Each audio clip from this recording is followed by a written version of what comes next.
Bonsoir à toutes et à tous, bienvenue dans Guinée Info, les titres de l'édition. Présentation du projet de construction de la cité résidentielle dénommée Conakry Kalao Kipé dans la commune de Ratouma. Il s'agit d'offrir un meilleur système d'urbanisation conformément aux normes et règlements en vigueur. C'est le Premier ministre qui a présidé la rencontre. Et puis autonomisation de la femme, le vocable prend tout son sens sous l'ère CNRD avec les actions entreprises pour l'épanouissement de la Guinéenne. Parmi ces actions, la création du fonds d'appui aux activités économiques des femmes et filles. La directrice du fonds était ce vendredi sur le terrain. Enfin, de couveuse pour les structures sanitaires de Anta et de Koya, c'est un geste de l'ONG Force des femmes qui compte orienter le même geste à Sigiri.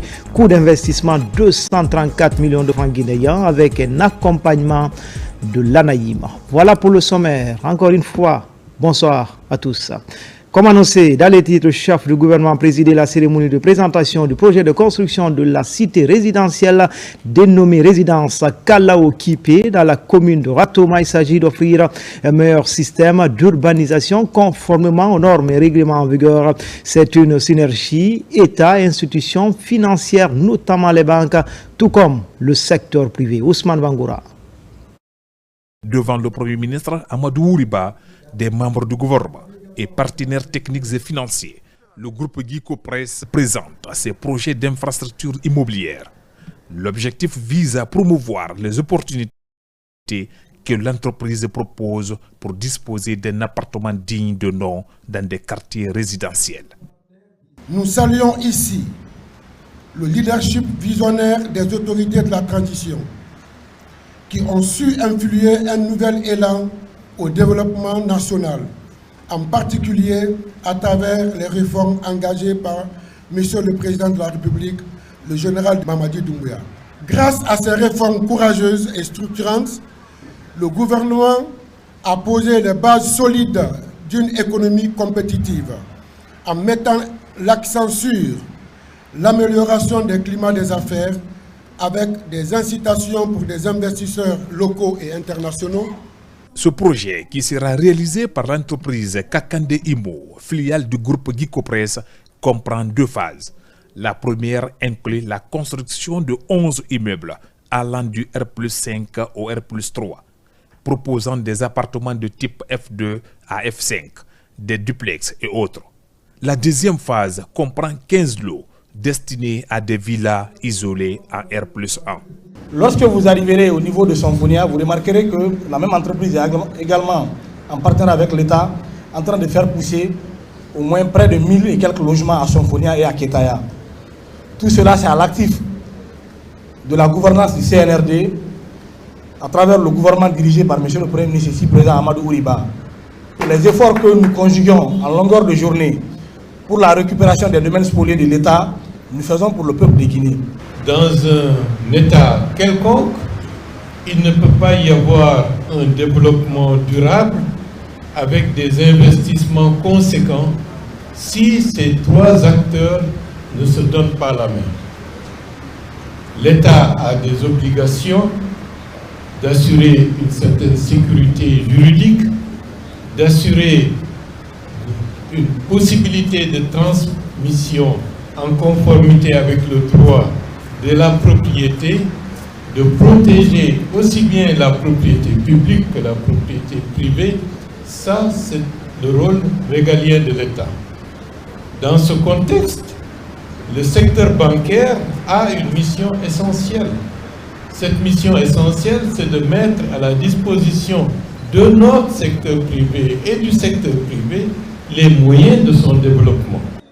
Cette initiative gouvernementale vise à doter la Guinée d'un système d'urbanisation respectueux des normes et des règlements en vigueur pour l'avenir. Deuxième réunion stratégique du Salon de l'investissement de l'immobilier des énergies pour l'Afrique. Le conclave regroupe les principaux acteurs de la Fédération nationale des constructeurs et promoteurs immobiliers de Guinée. En toile de fond, renforcer la synergie entre les parties prenantes et finaliser les préparatifs pour la participation guinéenne lors de cet événement prévu à Paris du 11 au 13 avril 2025. Souleymane Kamara. Paris accueille du 11 au 13 avril prochain le Salon de l'investissement, de l'immobilier et des énergies pour l'Afrique, CIMIA 2025.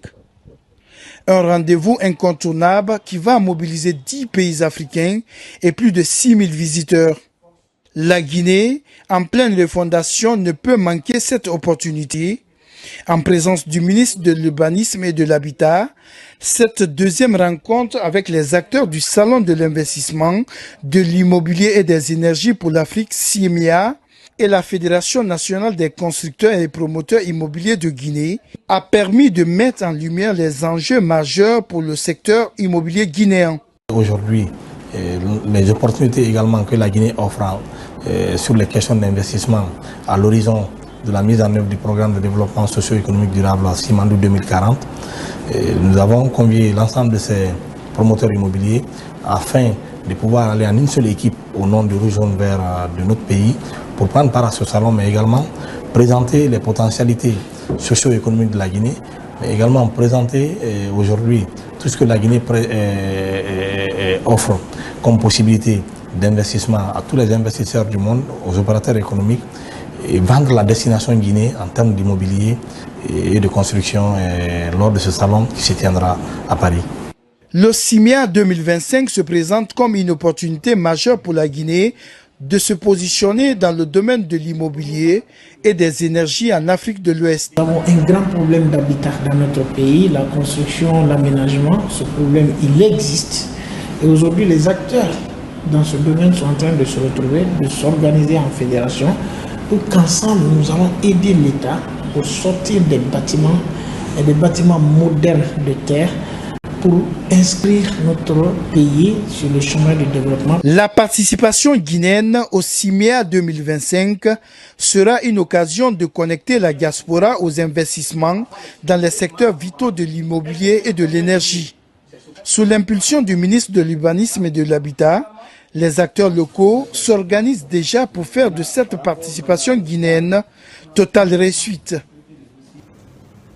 Dans le reste de l'actualité, après le drame de Kankan ayant occasionné la mort tragique de Dame Adama Konaté, poignardée mortellement par Bangali Traoré dans ce qui apparaît comme un crime passionnel, le garde des Sceaux a donné des instructions en vue d'un traitement diligent de la procédure. Dans une déclaration rendue publique, Yaya Kairabakaba dresse l'état d'avancement du dossier. Il est au micro de notre reporter Tierno Younoussaba.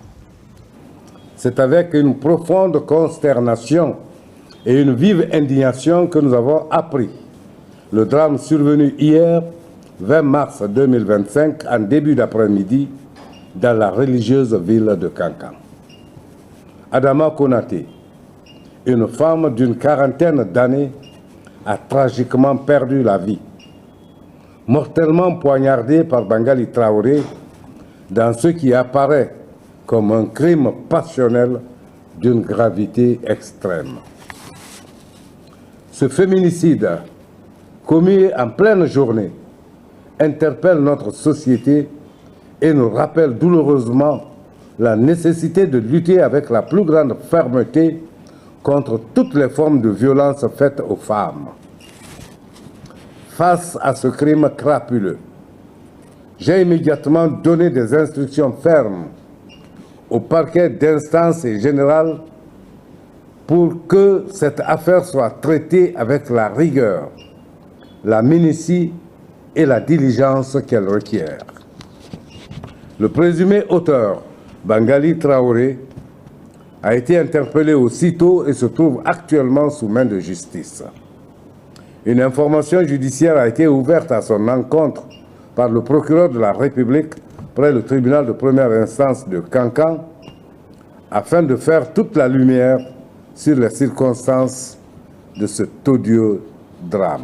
Le ministère de la Justice et des Droits de l'Homme réaffirme son engagement à protéger chaque citoyenne contre la violence et à poursuivre sans relâche les auteurs de tels actes criminels venant troubler durablement l'ordre public. La justice sera rendue avec la plus grande fermeté dans le respect des principes du droit et des valeurs gouvernant notre République. En cette très pénible et surprenante circonstance, Son Excellence, Monsieur le Président de la République, chef suprême des armées, profondément choqué par ce crime odieux, Monsieur le Premier ministre, chef du gouvernement et l'ensemble des membres du gouvernement extrêmement affligés, présentent par ma voix leurs condoléances à la fois émues et attristées à la famille de la victime, à la population de Kankan, à l'ensemble des femmes de notre pays et au peuple de Guinée tout entier. En ce mois sacré de Ramadan et de Carême, nous en appelons la population au calme et à la sérénité, tout en rassurant que la justice fera son travail. Nous prions pour le repos de l'âme de la victime.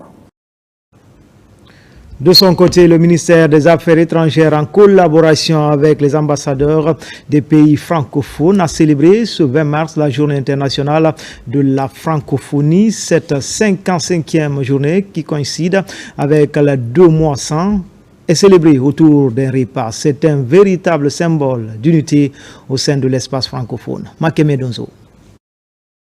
La 55e journée internationale de la francophonie est fêtée de façon particulière en Guinée. Les pays francophones se sont réunis autour des mets pour valoriser la diversité culturelle tout en mettant en lumière la richesse culinaire de l'espace francophone. Cette célébration ne se limite pas seulement à la langue française, la solidarité entre les États est également mise en avant. Les francophones du monde entier profitent du 20 mars de chaque année pour fêter leur langue à travers l'art et la culture, les conférences de débat, le concours littéraire, voire la dégustation gastronomique.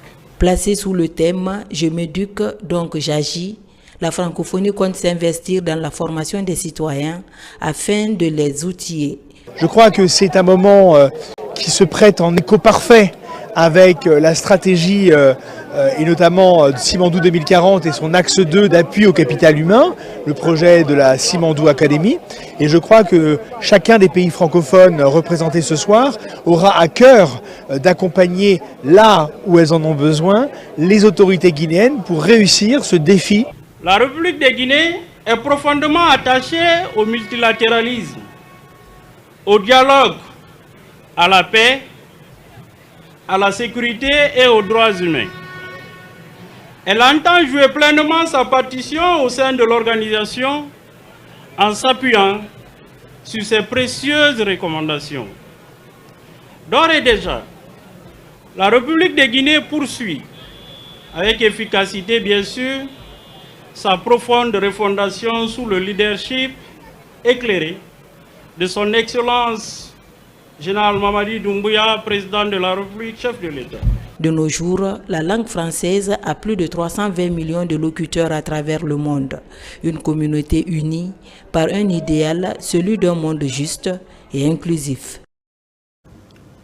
Restitution de la mission de supervision du portefeuille des projets financés par la Banque islamique de Guinée. Les projets avec un faible taux de décaissement ou un retard dans leur mise en œuvre sont épluchés. La BID réaffirme encore une fois son engagement à financer l'autoroute Kabele-Ntanene, longue d'une distance de 50 km. C'est la grande annonce de cette rencontre. Les détails avec Tabansila. Au nombre des projets que finance le partenaire de la Banque islamique de développement BID figurent certains qui connaissent un faible taux de décaissement ou du retard parfois. Cette réunion d'évaluation est de permettre aux départements concernés de faire la revue de ces projets afin de prévenir d'éventuelles annulations partielles. Au total, la Banque islamique de développement, c'est le plus grand bailleur de la Guinée avec un portefeuille de 19 projets, à peu près 1,3 milliard de dollars et un taux de décaissement de plus de 54%. On vient de sortir l'évaluation des projets des portefeuilles des financements extérieurs. Donc la BID a été vraiment félicitée. Mais n'eût été de cela, ils ont jugé nécessaire de venir voir sur les 19 projets, il y a 17 projets qui sont vraiment en difficulté.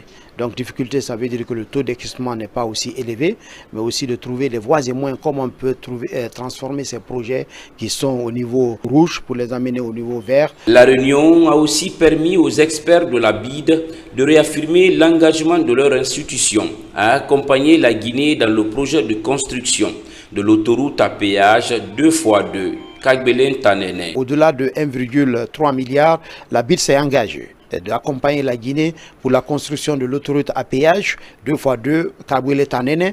D'ailleurs, qu'on a mobilisé les 20%, donc la BID avec d'autres bailleurs sont intéressés sur ce projet à péage. C'est un sentiment de satisfaction et de reconnaissance, mais surtout d'amitié que la BID a vis-à-vis de la Guinée. C'est une réunion d'évaluation qui a rassemblé, en plus des experts de la BID, partenaires clés de la Guinée, les représentants des différents départements sectoriels, ainsi que les cadres du ministère du Plan et de la coopération internationale.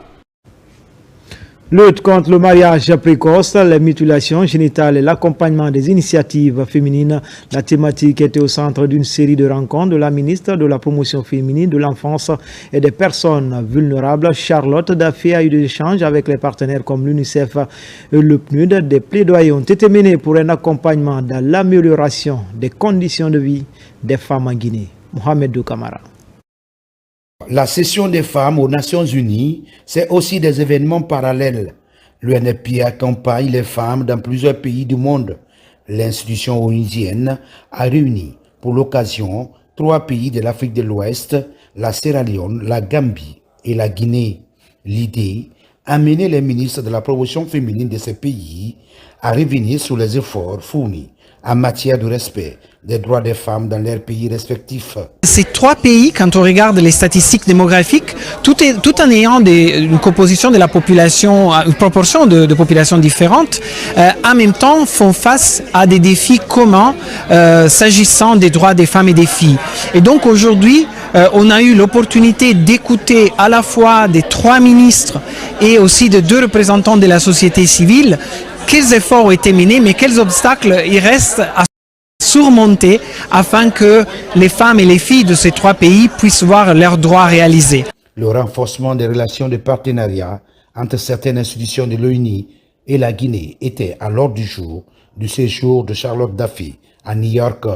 À l'UNICEF, la lutte contre le mariage d'enfants était au centre des discussions. On a eu des rencontres avec les Nations Unies pour le développement et l'UNICEF. Ce sont des partenaires privilégiés qui travaillent avec le département sur des questions spécifiques, les questions d'enfance, les questions d'autonomisation des femmes. Donc au niveau de l'UNICEF, on avait eu une très belle réunion où on demande que la Guinée soit championne en tout ce qui concerne les mutilations génitales féminines, mais aussi de la promotion de l'abandon du mariage d'enfants. Tous ces contacts concourent vers une recherche des accompagnements des couches sensibles du pays. Dans l'actualité également, autonomisation de la femme, le vocable prend tout son sens sous l'ère CNRD avec les actions entreprises pour l'épanouissement de la Guinéenne. Parmi ces actions, la création du fonds d'appui aux activités économiques des femmes et filles. La directrice du fonds était sur le terrain pour écouter, mais surtout expliquer aux femmes les procédures d'obtention des crédits. Vous allez le voir, du marché Avaria au kilomètre 36, elles ont prêté une oreille attentive aux directives. Mamadou Saliouba et Jeanne Dounamou. Le marché Avaria de Madina, symbole du courage et de la participation des femmes à l'économie nationale. Les vendeuses de ce marché à forte affluence baissent les rideaux un instant pour recevoir la directrice du fonds d'appui aux activités économiques des femmes et filles. Un fonds mis en place par le chef de l'État pour l'autonomisation de la Guinéenne. Devant ces femmes enthousiastes, la directrice du FAEF, accompagnée des représentants des microfinances partenaires, explique les procédures pour l'obtention du crédit, mais aussi la vision du général Mamadi Doumbouya pour la couche féminine. Il est important en tant que directrice générale du fonds de venir sur le terrain, de voir la réalité, il faut que je puisse voir réellement ce dont elles ont besoin. Est-ce une formation? Est-ce un appui financier? Donc il était important qu'aujourd'hui nous puissions leur expliquer notre mission réelle, qu'elles sachent qu'elles n'ont pas à avoir peur de venir à nous comme nous sommes venus à elles. Parce que le fonds a été créé par le général Mamadou Doumbouya et son objectif c'est de sortir les femmes de la précarité, de la pauvreté et d'en faire des femmes autonomes. Ça nous assure 100% parce qu'avec PAEF, moi je sais 100%, c'est eux qui aident les gens, les femmes. Pour nous, peut-être c'est ça qui est en train de venir comme ça, mais on est très très fiers d'eux. Vraiment, on sent que réellement, ils vont le faire. Comme à Avaria, les femmes du marché kilomètre 36 ont aussi eu droit à un entretien avec la responsable du fonds d'appui aux activités économiques des femmes et filles. À Bomboli également, les vendeuses venues de Koza et Bambeto ont été outillées sur le fonctionnement du fonds mis en place par le chef de l'État pour l'autonomisation de la Guinéenne. Si tu es correct, tu peux travailler avec Five. Si tu es correct, tu vas avoir l'argent avec Orange. Vraiment, on est content de l'accompagner. On est prêt à accompagner le président Mamadi Doumbouya. Elle vient régulièrement nous conseiller par rapport à nos activités économiques. Et aujourd'hui, elle nous a envoyé des partenaires avec qui nous allons collaborer pour plus de partage d'expériences. Cela nous reconforte dans nos activités. Sous l'ère CNRD, la promotion féminine est l'une des premières priorités des autorités publiques. La mise en place du FAEF est la preuve de l'engagement du CNRD en faveur de l'autonomisation féminine. Au marché Avaria de Madina, au kilomètre 36, tout comme à Koza, les femmes se sont réjouies de la mise en place du fonds d'appui aux activités économiques des femmes et filles. L'ONG Today's Women International offre un important lot de matériel aux femmes et filles évoluant dans les petits métiers. C'était à l'occasion de leur fin de session de formation au niveau des centres d'apprentissage, entrepreneuriat et de perfectionnement de la jeune fille de Matoto. La cérémonie de remise s'est déroulée à la maison des jeunes de Taouya. Marie-Angélique Bangoura. Après leur formation dans les différents centres d'apprentissage et de perfectionnement de la jeune fille de Matoto, ces femmes et filles bénéficient aujourd'hui d'un accompagnement de la part de l'ONG Today's Women International. C'est un important lot d'équipements composé de machines à coudre et accessoires, d'une trousse complète de make-up, de matériel agricole qui leur est destiné. Nous avons fait 6 mois de formation en couture et tout s'est bien passé. Et après, nous avons reçu du matériel de Twin. Imaginez si je restais à la maison sans rien faire. Je n'allais rien recevoir de tout cela. Ces femmes ont des matériels agricoles. Avoir encore un autre lot pour leur activité est une opportunité réelle dans la production. Nous sommes reconnaissants envers Twin pour ce don que nous utiliserons à bon escient. Par ce geste, l'ONG Today's Women International entend implémenter son projet pour permettre aux femmes et aux filles de pouvoir s'orienter vers leur propre autonomisation. Ces femmes ont souvent des besoins un peu divers et aussi quand la femme est autonomiquement posée, souvent dans nos communautés, dans la société aussi facilement, elle peut aussi subvenir à ses besoins personnels et ça diminue un peu aussi son état de vulnérabilité au sein de la société. Donc c'est ce qui fait que Twin a déjà pris ça comme une option depuis dans les années 2003. Le ministère ne peut pas rester en marge puisque nous sommes le ministère de tutelle. Nous voulons qu'un maximum de femmes et de jeunes filles soient touchées. Le projet d'accompagnement des femmes et filles a été expérimenté en Zérékoré.